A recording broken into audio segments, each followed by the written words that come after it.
Hey guys, thanks for stopping by on this nice windy day and checking out the channel. So you say you got an extra 20 grand burning a hole in your pocket? Well, let's see what BMW's got in store for you. Well, good afternoon guys. Appreciate you stopping by and checking out the channel with me. Well, unfortunately we have a remote key battery low issue, so it kind of stinks. I think that's going to stay up the whole time. No big deal though. Today you're stopping by to talk about the 3 things you need to know about a GS 1250R before potentially buying one. So this is a bit of an impromptu video. This bike became available from a friend of mine for me to ride and you know, talk about a little bit. So I don't have it for super long, but long enough to kind of get the gist of how this thing rides. And boy, oh boy, like I said at the beginning of the video, if you've got an extra 20 G's, roughly 20 G's, like this is the 2021 R1250 GS, and you can have one with some miles on it, from anywhere. I've seen them in the low 16s, all the way up to like 25K. This one you'd be paying a decent penny for, because it's only got 822 miles on it. So that being said, this one would probably be you know, somewhere around 20K.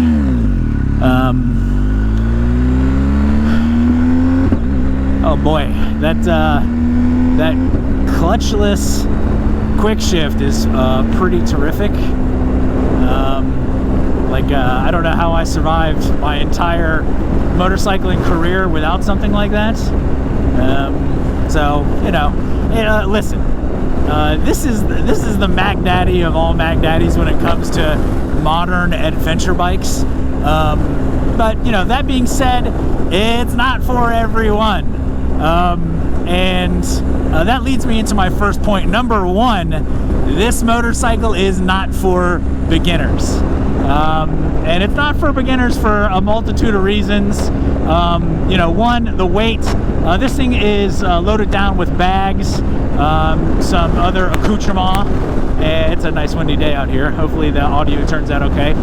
But a bunch of accoutrement. And I'm willing to bet that it's tipping the scales, you know, 650 pounds probably. And it's not low to the ground. It's nice and high up, you know, hence the adventure moniker.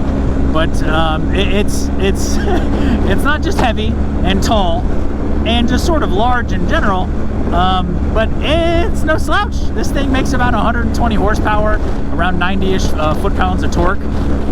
So it's got some pep in its step, man, even for being on the bigger side of adventure motorcycles. I think pretty much the biggest side as it sits right now. So you gotta have some chops, some motorcycling chops to manhandle this thing, especially off-road. Like I don't plan on taking this thing off-road today, just because it's not mine. So the last thing I'm gonna do is borrow someone's motorcycle and then rough it up on dirt roads. So we're taking a nice easy cruise kind of around town, just to kind of get the gist of you know, how this motorcycle you know, acts, how it feels to ride. I mean, you know, it's you know, it's heated everything. It's nav, it's the, you know, LED LCD screen, it's 17 different riding modes and variable suspension, and literally every bell and whistle that you could possibly ask for is on this motorcycle. So all those things are great, but not for beginners whatsoever, in no way, shape, or form. So that being said, that you know, this bike isn't for beginners. Yeah, I think that's pretty obvious just based on the specs of the bike, and you know, and the price point. You know, nobody is getting into motorcycling and picking, you know, one of the most expensive, biggest, and you know, yeah, just nobody picks this as their first bike. If they do, they're just talking to the wrong people. But that being said, the number two thing that you need to know is the versatility of this machine. So that being said, that it's not for beginners, but for people with some motorcycling chops, this bike, like I said at the beginning of the video, this is the Mac Daddy of adventure touring motorcycles. It doesn't really get much better than this. It's just as at home on a dirt, road, or a fire road, or some smaller trails, as it is at home on a freeway going 80 miles an hour, for an iron butt challenge. You could ride I could ride this thing 1,000 miles right now, and I just would have no issue with it whatsoever. I wouldn't take this thing on any single track, just because look at it, it's enormous. So and it's a big bike, man. And it's made to do big bike things. You could definitely do BDRs with it. You could definitely do some pretty heavy duty off-roading. But this isn't the long way round motorcycle of the past. This isn't the same bike that Ewan McGregor rode around the world. This bike is big, and I could see I'm fairly experienced off-road, but I mean, I don't know if I would take this thing on anything super difficult. I'm sure there are people that can and would, but there's people that can and would do pretty much anything, but it's definitely not for your boy. So as far as a versatile motorcycle, I can't think of one that would be able to chew up miles like it was going out of style, and get out on the dirt, and be pretty respectable. You're not going to keep up with DRs or any kind of small dual sport, unless you're a crazy person. If you're a crazy person and that's something that you feel like doing, more power to you. But it is as versatile can be and could be. It can do just about anything you'd want to do on a motorcycle. And this bike is just impressive all around, man. I mean, it can get up and go, man. It's pretty wild how good this bike is at just about everything. So that's the number two thing you need to know about this motorcycle, is versatility. So the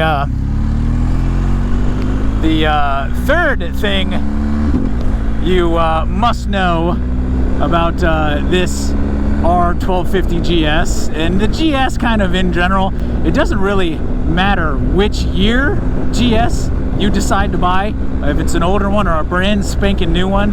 And honestly, one of the most important things to me, kind of as a motorcyclist in general, with any bike that I get on or any bike that I purchase, really, I mean, mostly,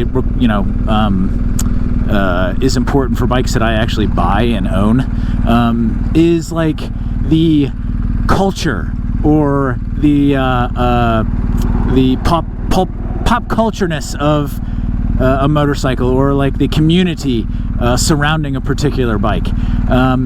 And as far as a motorcycling community or culture revolving around one particular bike, I don't think, besides maybe just a few motorcycles, I don't think there's one out there with a community as fervent,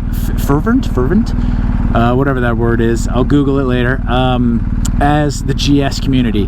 I mean, there's a laundry list of support, of parts and modification, and really anything. If you technical message boards, any kind of issue or problem that you could possibly have, it's been figured out and discussed over the last 3 or 4 decades of this particular product line from BMW. So whatever issue you're having, if you don't feel like taking it to BMW and bringing your entire wallet with you. The community surrounding these GS motorcycles is, I mean, unlike any other, honestly. Just being in the motorcycle space, having a pulse and being a human and riding a motorcycle for as many years as I have, it's not hard to tell or to see that the GS platform is beloved. And there's a reason why it's so beloved, because it's great, because it's so many things to so many people in so many different places.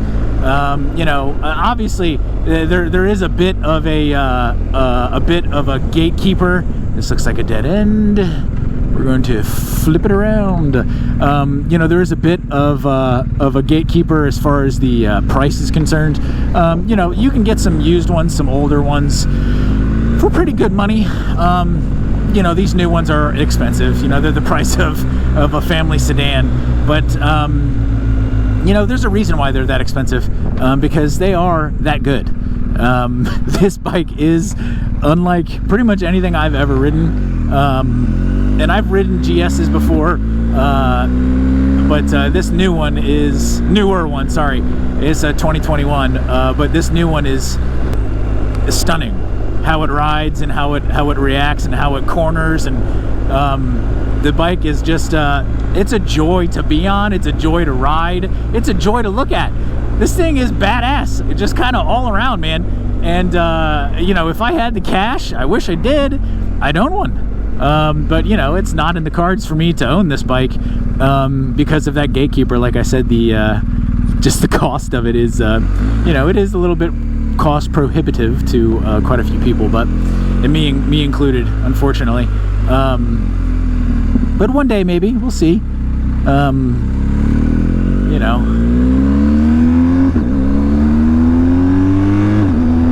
my God, it's so good. It's so good. Like I said, cost prohibitive, but boy oh boy, if you can afford it, that community of crazy people that just adore this motorcycle, it's worth every penny to get onto one of these bikes and just kind of be a part of that,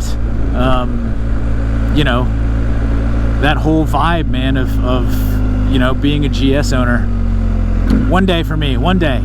We'll get there eventually.